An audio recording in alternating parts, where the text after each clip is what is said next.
भिवाड़ी में ग्राम आलमपुर में वर्तमान सरकार द्वारा 32 करोड़ 70 लाख रुपए की लागत से स्टेडियम के निर्माण कार्य की स्वीकृति जारी की गई है, जिसमें से 20 करोड़ 55 लाख रुपए के कार्य आदेश मेसर्स जुपिटर इंटरनेशनल सेल्स को जारी कर दिए गए हैं। स्टेडियम का भूमि पूजन ग्राम आलमपुर में 34 बीघा 2 बिस्वा भूमि पर किया गया। भूमि पूजन कार्यक्रम में तिजारा विधायक संदीप यादव ने मुख्य अतिथि के रूप में भाग लिया और विधि विधान से पूजा अर्चना कर स्टेडियम निर्माण कार्य का शुभारंभ किया। कार्यक्रम की अध्यक्षता नगर परिषद भिवाड़ी सभापति शीशराम तंवर द्वारा की गई।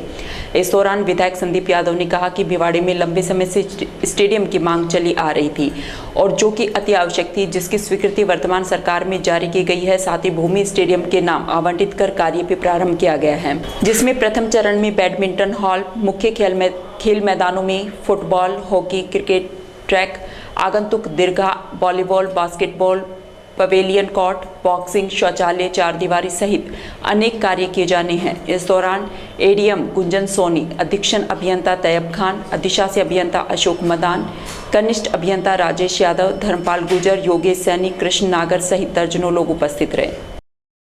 क्या आज स्टेडियम का भूमि पूजन हो या ये कितने दिनों में तैयार? देखिए, लोग तो ये भी कह रहे थे घोषणा है, काम ही नहीं होगा, टेंडर हो लिया। ये तो प्रक्रिया है, सरकार की जो प्रक्रिया थी सब पूरी हो चुकी। पैसे आ गए, पैसे आने के बाद टेंडर हो गया, ठेकेदार ने काम स्टार्ट कर दिया है। अब भी कोई सोचेगा उसके बारे में कोई, वो तो समय का टारगेट है इसका? 18 महीने का टारगेट है और मैं उम्मीद करता हूँ कि 18 महीने हम कंप्लीट कराएंगे। इसके लिए पूरा प्रयास हमारा रहेगा। भूमि पूजन होने से पहले मैंने अभी थोड़ी देर पहले कहा कि नेगेटिव कुछ भी सोच ले हम भले ही, पर भिवाड़ी में काम हो रहा है, ये भिवाड़ी का प्रत्येक व्यक्ति जानता है। भिवाड़ी गांव की महिलाओं ने कुछ भूमि पूजन से पहले कुछ विरोध जताया, कुछ डिस्प्यूट है।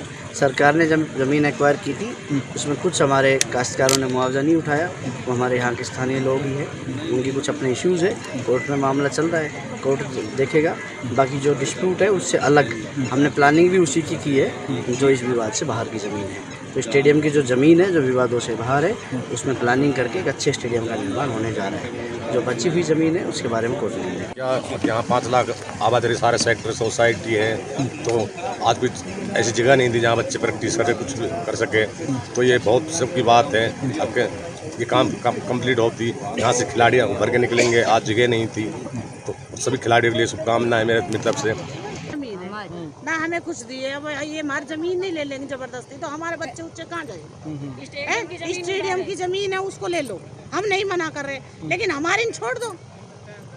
हमारी जमीन ले रहे, जबरदस्ती कब्जा कर रहे, तो हमने कोई तो ये जमीन एक्वायर कर कई हुई है। रिक्वायरमेंट बहुत पहले करी थी बड़े बूढ़े का, उसके कोई हमने पैसे नहीं उठाए इनसे, और इन्होंने ना हमारे से कोई मुआवजा दे रखा है। हाँ, मकान उकान हमारे सब बड़े बड़े बच्चे उच्चे हमारे यहाँ ही रह रहे। ये कह रहे ये बच्चे अब स्टेडियम बना रहे, 2 दिन पीछे हमारे बच्चे कहाँ जाएंगे बताओ?